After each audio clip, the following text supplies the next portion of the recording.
heureuse d'être avec vous. Je suis fidèle accompagnatrice, on peut dire, de VMware depuis quelques temps maintenant.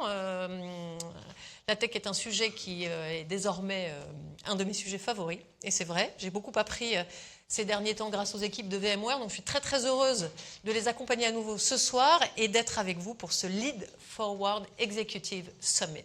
Voilà, c'est un événement qui va se dérouler en 2 temps. Alors, je vous explique d'abord une première partie, maintenant, durant laquelle nous allons avoir la chance d'entendre 3 clients venus d'univers très différents. La banque, la distribution, la défense, couplée à l'aérospatiale et le transport, entre autres.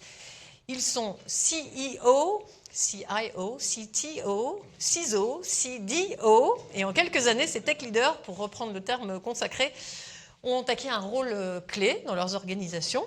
Alors, ils vont nous parler évidemment des défis auxquels ils sont confrontés en matière de transformation numérique, dans un environnement, évidemment, je ne vous apprends rien, qui est en pleine évolution.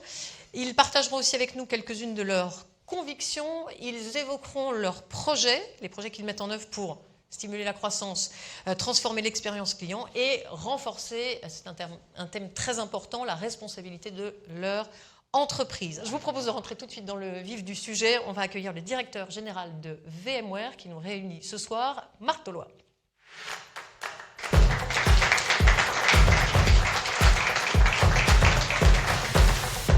Bonsoir Marc. Bonsoir Marie. Je suis très heureuse de vous accompagner à nouveau et vous savez que c'est très sincère. Donc merci pour votre confiance renouvelée. Pourquoi ce Lead Forward Executive Summit? D'abord pour partager ensemble l'actualité de VMware, la vôtre. Je sais que vous aurez d'ailleurs des questions sur l'actualité de VMware. J'essaierai de répondre de manière la plus transparente à toutes les questions que vous pouvez avoir. L'objectif aussi, c'est de partager. Je pense que c'est toujours intéressant de voir ce que font vos confrères, de créer ce groupe de communauté pour pouvoir échanger ensemble sur vos projets et partager également les projets que vos confrères ou collègues sont en train de mettre en œuvre. Alors, ça fait 1 an maintenant que vous êtes à la tête de VMware France. C'est une année au cours de laquelle on a entendu beaucoup de choses sur l'entreprise. Et la première d'entre elles, c'est le rachat par Broadcom. Est-ce que vous pouvez nous en dire un mot ce soir? Où en êtes-vous? Alors, où on en est aujourd'hui, la majorité aujourd'hui ont validé l'acquisition de VMware par Broadcom. Il reste 3 institutions les plus importantes, qui sont la Commission européenne, qui va donner une réponse fin juin, début juillet. On aura dans la foulée la réponse des États-Unis, qui devrait arriver courant août. Et la dernière réponse qui sera la Grande-Bretagne, avec une réponse début septembre. L'objectif qu'on a aujourd'hui, c'est de finaliser cette acquisition durant l'été pour intégrer Broadcom à début de leur fiscal qui est le 1er novembre. Et ça aussi, on pourra en parler au cours du dîner. N'hésitez pas, toutes les questions, j'essaierai d'y répondre de la manière la plus transparente possible. Qu'est-ce que ce rachat va vous apporter? À vous, mais à vos clients aussi. Je pense que ce qui est intéressant dans cet achat, c'est de voir les synergies qu'on peut créer. Donc il y en a 2 qui sont pour moi assez flagrantes. La première, c'est la sécurité, avec le catalogue de Broadcom autour de Symantec et le nôtre autour de Carbon Black et NSX et Workspace ONE. On est un acteur de la sécurité, on fait plus de 2 milliards de chiffre d'affaires de la sécurité. Par contre, on est inconnu.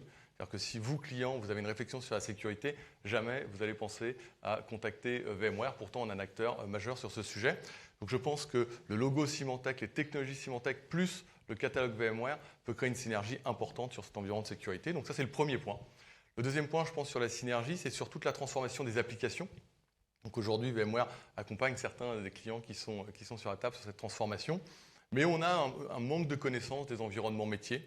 Avec Computer Associates qui, eux, ont une très très bonne connaissance des métiers, on peut créer cette synergie commune pour accompagner les clients dans cette transformation des applications pour les rendre cloud natifs. Donc voilà pour moi les 2 synergies qu'on va pouvoir créer avec nos amis de Broadcom. Cette année, vous avez rencontré beaucoup de clients. Quelles sont leurs attentes? Quelles sont leurs inquiétudes peut-être? En tout cas, qu'est-ce qui vous a marqué dans ces rencontres? Moi, ce qui m'a marqué, c'est la dynamique qui a été créée il y a 3 ans avec le début du Covid, où il y a eu une accélération, ce que j'ai appelé du monde hybride, l'hybridation du travail et puis l'hybridation du cloud, avec une vision, il y a 3 ans, d'une migration massive des data centers dans le cloud public. Ce qu'on voit au bout de 3 ans, c'est que cette migration, elle n'a pas eu lieu.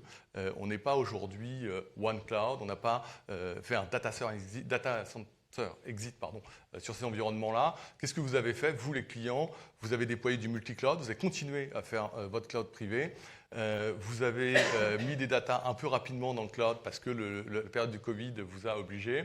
Et on voit bien qu'il y a un chaos du cloud. Comment vous allez manager cet environnement-là? Comment vous allez créer cet environnement? Et surtout, la grande question que vous vous posez, c'est quel cloud pour quelle application? Et donc, ça, je pense que c'est les gros sujets d'actualité qu'on a vus sur cette dernière année. Alors, si c'est si compliqué, pourquoi les entreprises choisissent-elles ce modèle? Il faudrait que nos clients nous le disent, mais je pense qu'ils vont nous le partager après. Moi, je vois 3 éléments importants. Le premier, je pense que ce que les clients ont besoin, c'est de l'agilité, de la flexibilité, et le cloud le permet. Le deuxième point, c'est on va transformer ces applications. Donc ça, c'est un vrai challenge. Comment on transforme les applications? Est-ce que les applications, elles doivent aller dans le cloud? Et donc, on va amener de la flexibilité également sur l'application.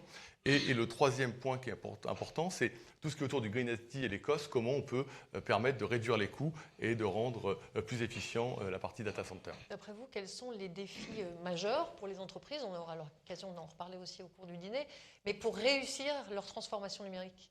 Alors, en tout cas, nous, chez VMware, on a une qui est majeure, c'est les talents. On a aujourd'hui une grosse difficulté à trouver des talents. VMware a lancé des partenariats importants avec des universités, avec des écoles.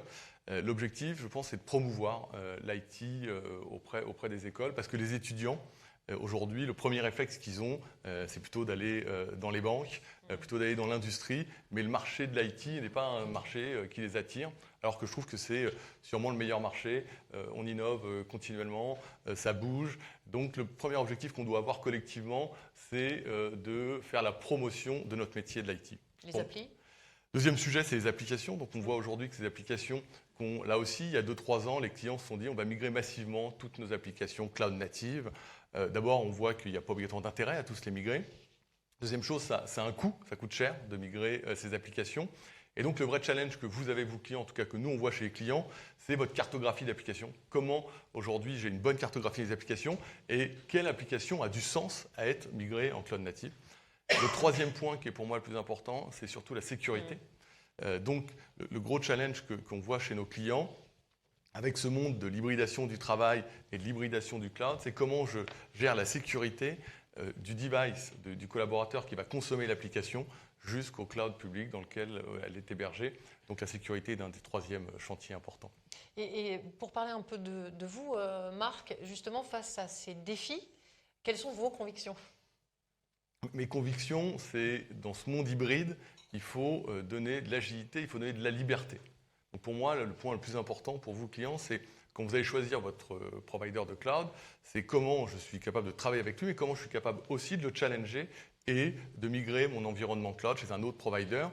On parle de plus en plus de souveraineté. Comment je suis certain que mon choix aujourd'hui que je fais sur un cloud, si les réglementations changent, j'ai capacité de migrer facilement cet environnement vers un cloud souverain. Donc pour moi, le vrai challenge, c'est agilité et liberté que les clients doivent avoir dans les 2-3 années à venir. Et justement, avec ça en toile de fond, quelles solutions apportez-vous à vos clients? Comment vous les accompagnez? Bon, d'abord, VMware, ça fait 20 ans qu'on vous accompagne. On a fait une première étape autour de la virtualisation des serveurs qui a duré 10 ans, qui vous ont permis de mettre plusieurs applications sur un même serveur, donc de générer des économies. On a décidé, 10 ans, de créer une deuxième étape, qui était ce qu'on appelait la partie SDDC, Software Defined Data Center, qu'on avait annoncé, qui était en fait le cloud privé. C'est-à-dire qu'une fois qu'on avait virtualisé les serveurs, on a décidé de virtualiser le stockage et le réseau pour avoir une plateforme homogène et créer le premier cloud privé. Et on est dans une troisième étape aujourd'hui sur le marché, qui est cet environnement public cloud. Et la vision de VMware, c'est de dire qu'il faut savoir... c'est mettre une passerelle entre ces différents cloud providers pour vous donner la liberté, vous clients, de choisir le bon cloud pour la bonne application. Choisir également une capacité de revenir en arrière. On voit aujourd'hui plusieurs sociétés américaines qui avaient fait un choix massif de partir dans le cloud, revenir en cloud privé. Celle qui est la plus connue et qu'on regarde souvent à la télé, c'est Netflix, qui a fait un choix de revenir complètement en arrière. Un choix sur 2 raisons, économiques et disponibilité. Assez drôle, disponibilité, parce qu'ils ont compris qu'ils auraient une meilleure disponibilité s'ils manageaient eux-mêmes.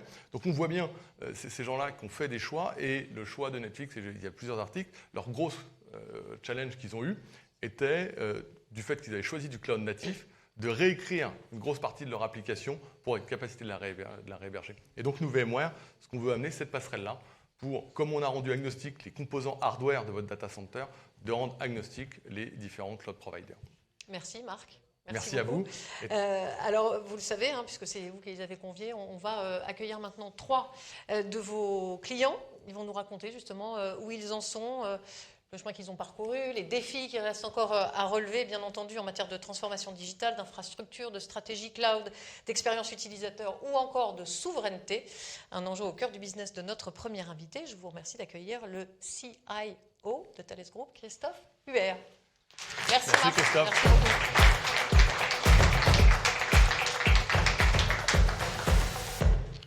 Bonsoir Christophe Huer. Bonsoir Marie.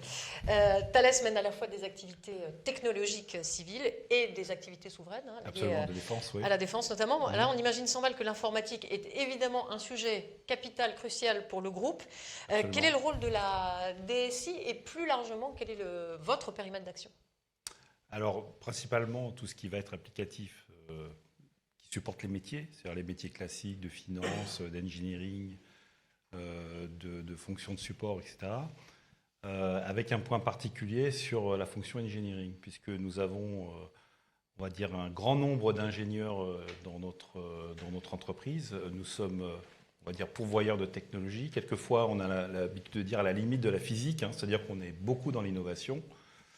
Et toute on va dire, la valeur de la DSI, c'est aussi de pouvoir supporter ces environnements pour les ingénieurs et leur permettre de travailler ensemble sur des activités assez complexes. Vous avez pris la tête de la DSI il y a 5 ans maintenant, oui. 5 années durant lesquelles vous avez mené beaucoup de transformations.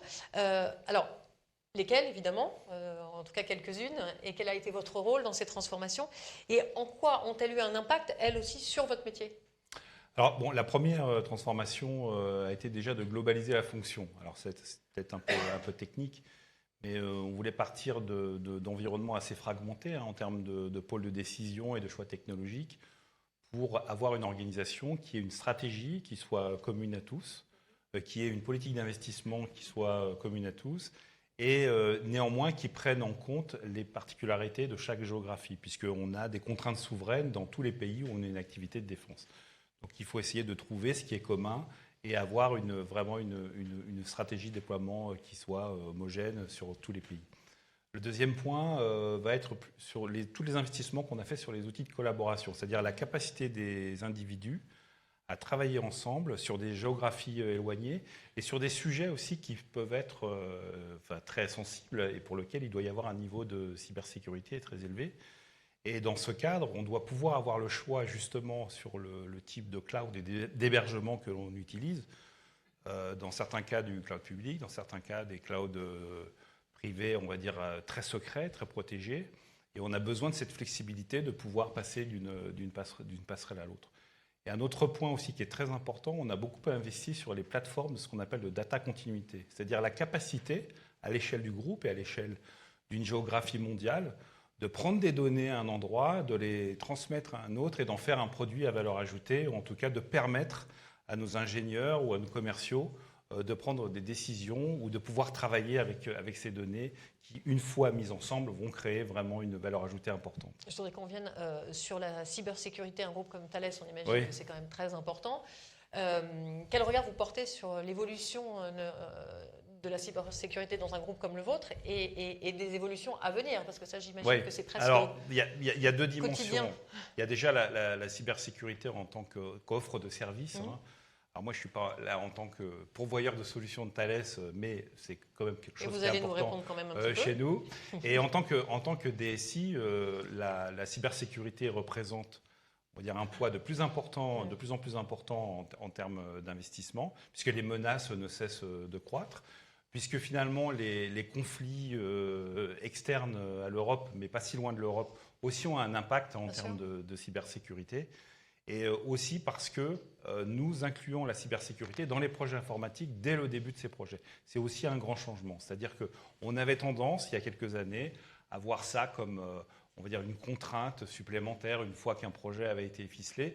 Maintenant, on inclut la cybersécurité dans le design des solutions d'informatique interne dès le départ pour éviter justement on va dire, des désalignements avec nos politiques de sécurité. Et sur les menaces qu'on ne connaît pas encore?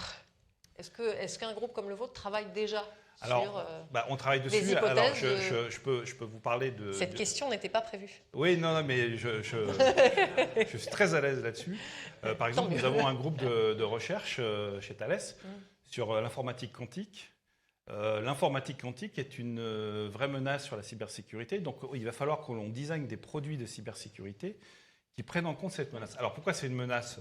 Alors que les experts me pardonnent, mais en gros, un dispositif de cryptage qui prendrait peut-être 100 ans ou 150 ans à pouvoir, en utilisant des moyens informatiques actuels, donc pour pouvoir le décrypter, pourrait être décrypté en quelques minutes, quelques secondes ou quelques heures.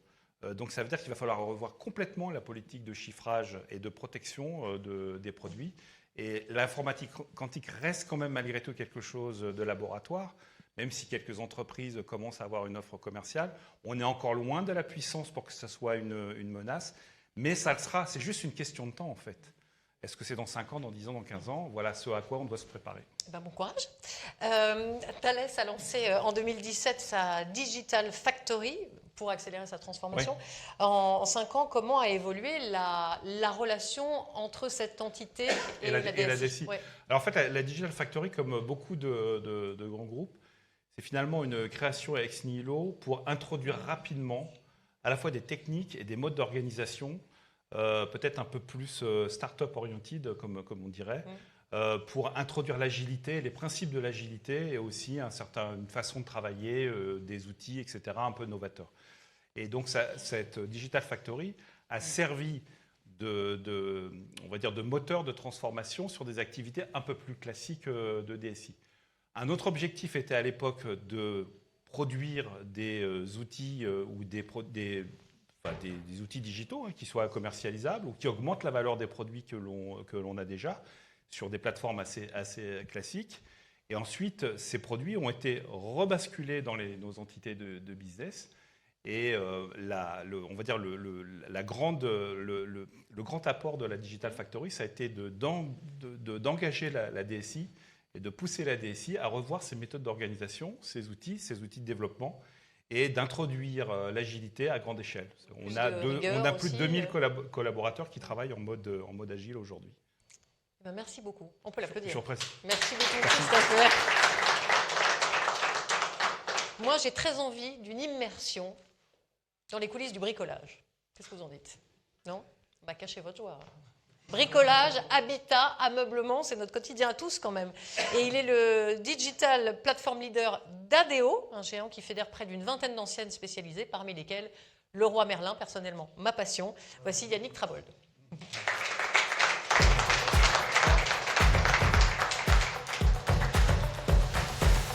Bonsoir Yannick Trabold, merci d'être avec nous. Alors là, je plaisantais parce qu'évidemment, tout le monde connaît Leroy Merlin. En même temps, vous avez fait toute l'introduction, là, j'ai plus rien à faire.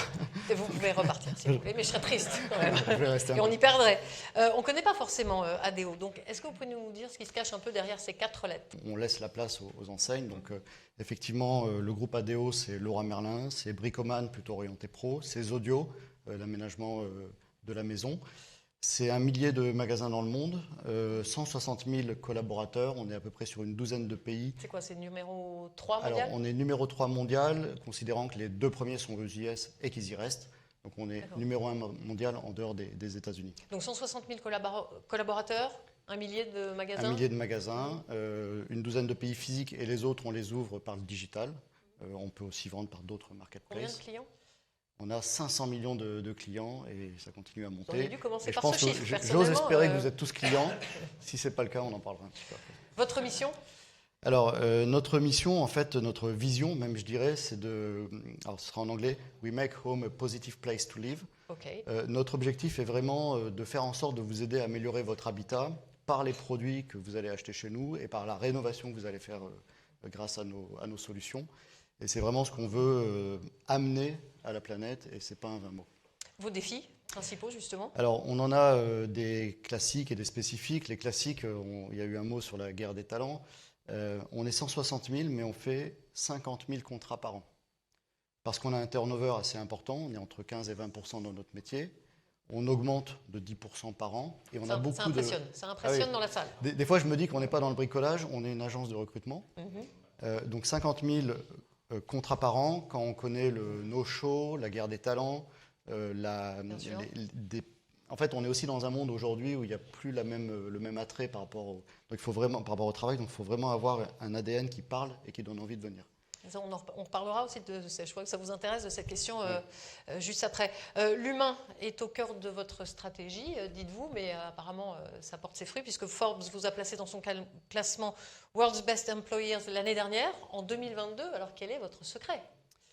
Alors notre secret, il y a souvent eu des buzzwords, mais vraiment chez nous, c'est le bottom-up. C'est de se dire qu'on laisse vraiment libre champ à l'innovation et à l'autonomie. On a une phrase chez nous qu'on répète souvent, c'est « Si tu penses que c'est bon pour toi, les autres et le monde, bah vas-y ». J'ai pas, moi, en tant que manager, à donner le moindre frein sur l'innovation ou sur les idées. Alors, dans nos équipes, on se met quand même d'accord de façon annuelle sur des budgets, des roadmaps, des livrables. Mais une fois qu'on s'est mis d'accord dans le cadre, ce qui est fait dans le cadre, ce n'est pas mon problème. Je ne suis pas responsable de ça, c'est le product manager, c'est le vendeur, c'est le chef de rayon, c'est lui qui est responsable. Et du coup, ça donne énormément d'autonomie, ça donne de la responsabilité aussi. Parce que si ça se passe mal, alors, la chaîne est responsable, mais c'est la personne qui a porté le projet. Donc vraiment, l'idée, c'est, tu as une idée, mais vas-y, fais-le. Mais ça veut dire aussi une approche RH particulière.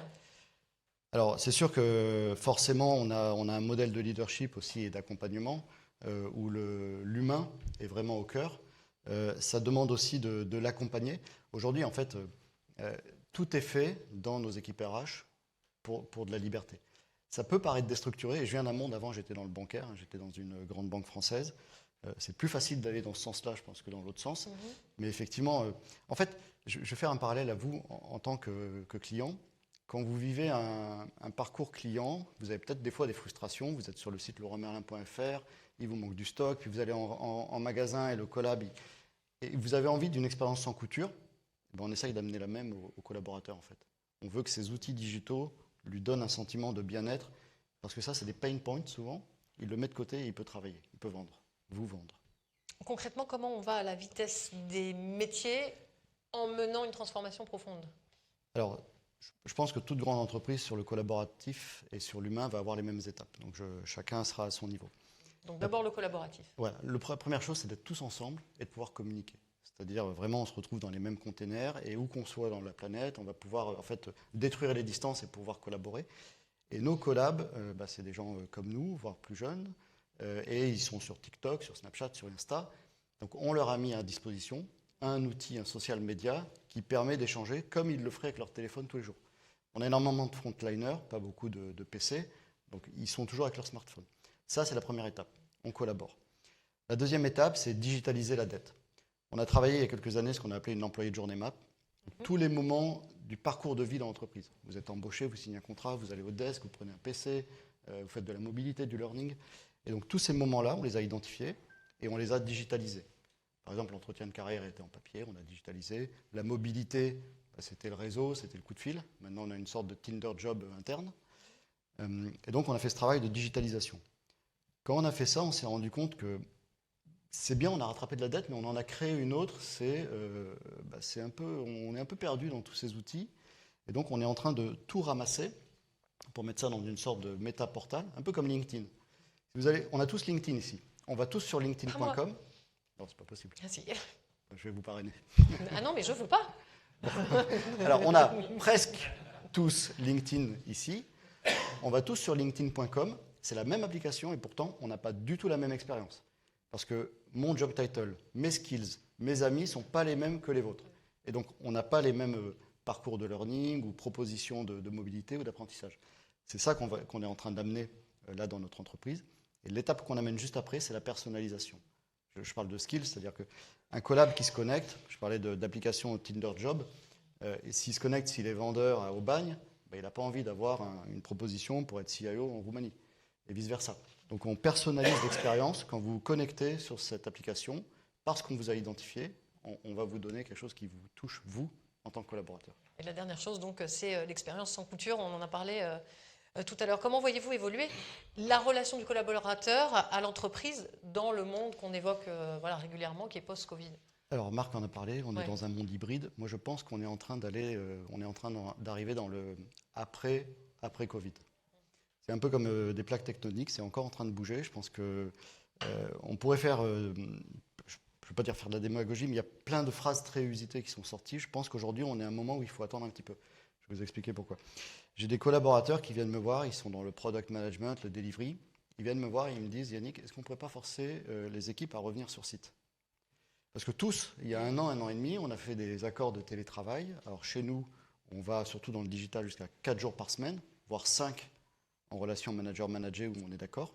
Voire aujourd'hui, je cherche à embaucher des développeurs. Ils me disent, moi, si je dois venir un jour par semaine chez vous, je ne viens pas. D'accord? Je vais ailleurs. Et ça j'ai eu des Oui, cas mais où c'est j'ai l'équivalent il y a combien de RTT il y a 10 ans? C'est un un peu ça. Donc, donc on peut se dire, bah, ça c'est des jeunes, je ne vais pas citer, mais voilà. Mais non, mais si je veux qu'ils viennent et qu'il est bon, j'ai besoin de m'adapter. Maintenant, par rapport à ces personnes qui me disent comment on les fait revenir, je leur explique, mais là en ce moment, c'est pas possible. Dans le monde où on est, je ne vais pas changer l'accord de télétravail pour revenir à que 2 jours de télétravail. Donc il faut attendre un petit peu, parce qu'on le voit bien, l'informel est nécessaire, donc il faut attendre un petit peu pour que ça bouge. Donc ça, c'est vraiment, je pense, ce qui est en train de se passer. Eh bien, on est bon. Je sais Non, pas. vous voulez ajouter quelque chose? Je crois que j'avais oublié quelque chose, mais je ne sais plus quoi. Non, Je compte sur vous. non, tout va bien. Merci beaucoup. Ah, voilà. Merci beaucoup Marie, c'était un plaisir, puis on aura Oui, et puis surtout, voilà, on va avoir l'occasion de développer certains de ces points autour du dîner. Alors, pour faire les courses chez vous, dans une des anciennes d'ADO, il faut quoi? Qu'est-ce qu'il faut? Mais oui, ben oui, de l'argent, carte bancaire, chèque, espèces, virement, mais aussi réseau, banque à distance, crédit. Alors voilà quelques-uns des sujets qui concernent notre prochain invité, les Deputy CEO de Crédit Agricole Group Infrastructure Plateforme. Merci d'accueillir Philippe Cerceau.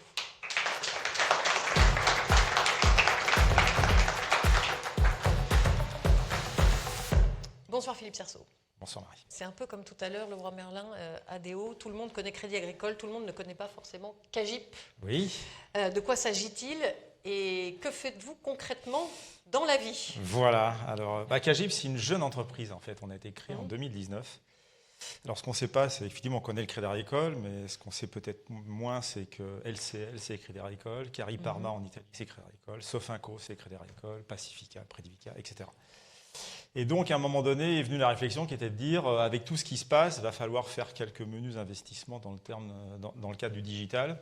Et malgré notre taille globale, on est aujourd'hui assez dispersé, puisque chacune des entreprises est maître en la matière en termes d'IT. Donc, il va falloir qu'on mette en commun un certain nombre d'infrastructures informatiques. Et donc, CAGIP est issu de la fusion de 4 entités du groupe qui, auparavant, gérait une grosse partie des infrastructures. Donc on a été créé en 2019 et donc CAGIP devient maintenant une grosse usine puisque, pour vous donner quelques chiffres, c'est 180 000 postes de travail gérés, c'est 90 000 serveurs. Pour la partie sécurité, c'est 550 000 événements de sécurité gérés par seconde. Chiffre d'affaires? Chiffre d'affaires, 1,2 milliard. Et c'est une force de travail d'à peu près 4 000 personnes, dont 1 800 internes. Donc, si je comprends bien, c'est une mission quand même hautement stratégique pour le groupe, pour ses clients. Dans quel cadre opérez-vous et quelles règles vous êtes-vous fixées dans ce cadre? Alors, on nous a donné un énoncé. Voilà, énoncé, vous avez 4 ans. C'était en fait 3 sujets. C'est 1, donnez-nous les capacités, les plateformes digitales capables de nous permettre d'accélérer sur la transformation digitale des métiers dont on vient de parler. Ça, c'était le premier sujet. Deuxième sujet. Le deuxième sujet, c'est très bien de les sortir, mais de toute façon, il faut qu'on ait aujourd'hui, compte tenu de ce qu'on représente dans l'économie française, un niveau de résilience et de continuité du service qui soit au meilleur niveau des plateformes digitales qu'on rencontre aujourd'hui. Ça, c'était le deuxième point. Le troisième point, c'est on ne peut pas faire autrement que d'être un tiers de confiance pour nos clients. Donc, c'est don't mess with the customer data. C'est surtout, vous me protégez ça, et puis voilà. C'est un concours, en fait. Vous vous dites, c'est celui qui va faire le plus d'anglicisme, le plus de... Ah, c'est un peu nos métiers, voilà. Et puis quatrièmement, les gars, on est quand même dans la banque. Donc, ça serait pas mal que vous nous sortiez tout ça à un bon niveau de performance économique. Et si possible, si vous faites un benchmark, vous avez le droit d'être sur le podium et puis c'est tout. Alors, pour développer ces plateformes, quel modèle retenez-vous? Alors on aime tout le monde. Voilà, donc privé, public, etc. En fait, le travail de Cagip, c'est... alors après, on fait quelques choix et on va en parler, mais Et vous avez une stratégie. le travail de Cagip, c'est d'abord de dire, quel que soit le sous-jacent technologique, privé, public, etc., et même plusieurs publics, c'est Cagip doit s'assurer de la supervision de bout en bout, de la qualité de bout en bout, de la sécurité de bout en bout. Ça, c'est posé. Puis si en plus on peut masquer un peu les complexités financières des refacturations des providers à nos entités, c'est bienvenu. Donc ça, c'est le premier point. Après, l'idée est de dire tout ce qui est application front doit être développé nativement digital. Alors pour ceux qui sont férus du truc, c'est les 12 facteurs, microservicés, stateless, orchestrés, containerisés, etc. Et ça, c'est mis à la maison. C'est-à-dire qu'on a monté un cloud privé, mais qui était un cloud privé, open source, avec des infrastructures purement commoditisées, comme les providers. Et puis après, c'est qu'est-ce qu'on va chercher à l'extérieur? Ça, c'est une vraie question qui est de dire qu'est-ce qui fait de la valeur? Vu notre masse, on n'est pas allé chercher du cloud public pour des raisons de coût. Et ça revient souvent plus cher. On a quelques cas de figure où ça peut servir. Bon. On n'a pas non plus des variations d'utilisation qui fait qu'on a des grandes sinusoïdes et qu'on va chercher beaucoup d'agilité. Donc ce qu'on va faire, on va plutôt chercher de la valeur ajoutée en mode SaaS. Et donc après, ce qu'on décide, c'est d'avoir des cas de figure et d'essayer d'avoir un provider par cas de figure pour essayer de ne pas essayer d'avoir, pour les gens de notre âge, le SICOB, qui est aujourd'hui quelque chose qui est perdu dans les limbes, mais certains sauront de quoi on parle. Donc voilà, donc notre idée, c'est ça. C'est un, on manage l'ensemble de la même manière, et deux, c'est ce qui est développé à la maison. Et aujourd'hui, reste à la maison. On n'a pas trouvé de cas de figure où on allait, mais l'application étant nativement digitale, elle pourrait y aller. Et après, on va chercher la valeur ajoutée plutôt sur du SaaS. Sobriété énergétique, décarbonation, on l'a évoqué un peu tout à l'heure, l'IT est souvent sous le feu des projecteurs. Quelle est votre politique sur le sujet? Alors deux choses. Un, on améliore ce qu'on mesure. Et donc ce qu'on a mis en place, on a mis en place une plateforme carbone. Alors c'est quoi cette histoire? Une plateforme carbone, alors c'est avec tous les niveaux d'incertitude qu'on a aujourd'hui en termes de données. C'est-à-dire qu'on a dans certains cas des données très précises de la part des constructeurs. De l'autre côté, c'est les évaluations de l'ADEME. Donc avec les niveaux de précision qu'on peut savoir. Mais c'est ce qu'on a. Et aujourd'hui, ce qu'on a fait, c'est qu'on a sorti l'équivalent de notre, je suis désolé, CMDB, donc notre base d'assets. Et alors qu'on a un coût euro d'un asset et d'une application, on a son coût carbone. Donc on est capable aujourd'hui de dire à un client, ton application pèse tant en carbone, ton projet pèse tant en carbone. Et ce qu'on doit faire aujourd'hui, après en termes d'initiative, c'est nous, quand on sort une plateforme, c'est de pouvoir dire, voilà comment notre plateforme, nos assets informatiques améliorent leur bilan carbone. Quand on change certaines technologies et qu'on change la durée de vie du matériel, on diminue son coût carbone annuel. Et après, on est capable de restituer un coût carbone en agrégeant les choses par asset, par appli, par entité. Et après, c'est charge à l'entité, à elle, d'avoir la frugalité dans le cadre du développement pour pouvoir travailler là-dessus. Et donc, un autre exemple aussi, c'est quand on va dans le cloud public, à un moment donné, on a été très intéressé par une fonction SaaS, si ce n'est que le provider était en Irlande, data center au charbon. On lui a dit, tu mets ton service en France sur du data center avec de l'électricité décarbonée. Voilà. Donc on commence à avoir les initiatives qui nous permettent de tracer les choses de bout en bout. Et moi, quand j'entends tout ça, je me demande où est la place de l'humain. Est-ce qu'on peut continuer à avoir une vision humaniste de ce qu'on fait? Alors j'aurais tendance à dire de plus en plus. Alors pourquoi de plus en plus? Quand on prend une transformation digitale, il y a trois facteurs. On pense toujours à l'IT. Il faut des moyens IT, il faut des plateformes digitales, etc. Mais ça, c'est un des trois facteurs. Deuxièmement, on l'a vu tout à l'heure, il faut qu'on revoie les process internes et externes. C'est-à-dire que quand on a une vraie plateforme digitale, un client doit pouvoir interrompre son process et faire de l'humain ou du digital à tout moment, sans perdre l'historique et savoir où on y a. Donc, c'est quand même quelque chose qui est extrêmement profond dans la refonte du process. Puis troisièmement, c'est les hommes et les femmes. Dans les hommes, c'est avec un grand H. Oui, on avait n'est-ce bien pas compris. Et donc derrière ça, c'est primordial sous plusieurs angles. Un, il faut intégrer tout ça. Et deuxièmement, ce que l'on voit, c'est entre la guerre des talents, l'évolution qui est nécessaire dans les méthodes de travail, notamment les méthodes agiles, etc., où on a de plus en plus besoin d'un côté en bon français, de hard skills, de compétences techniques fortes, mais qui nécessitent aussi une façon d'être différente pour travailler différemment. On voit bien que l'humain est en train de pivoter et que les métiers de demain ne sont pas les métiers d'aujourd'hui. Et pour vous donner un exemple du challenge qu'on est en train de rencontrer, alors qu'on a été créé en 2019, puis qu'il s'est passé 2-3 bricoles en 2020-2021, à la fin de l'année dernière, 30% des effectifs internes de Cagip n'ont pas connu la création de Cagip en 2019. Et on estime qu'en 2025, c'est 50% de nos effectifs qui seront nouveaux. Et donc c'est un gros challenge d'intégration et aussi de voir comment l'entreprise peut pivoter en profitant justement des nouvelles personnalités, des nouvelles façons de faire. Et on va chercher de plus en plus d'expertise non IT de façon à ce qu'on puisse les former. Philippe Cerceau. Merci beaucoup. Voilà, et avant de passer à table, je vais demander à Marc de me rejoindre à nouveau pour la conclusion. Alors, qu'avez-vous, on va discuter de plein de choses encore, c'est ça qui est formidable dans ce format ce soir. Qu'avez-vous retenu, Marc, de ce qui a été dit par vos clients? D'abord, je voulais remercier Christophe, Yannick et Philippe d'avoir partagé leur expérience. Je pense que c'est vraiment ce sujet qui est important et qu'on essaie de créer avec Solid Forward, c'est comment on arrive à créer de la synergie ensemble, comment on peut partager, j'espère que vous allez le faire pendant le dîner, vos retours d'expérience, ce que vous faites chez vous et comment vous pouvez partager avec vos collègues. Et merci à tous d'être venus. Merci Marc.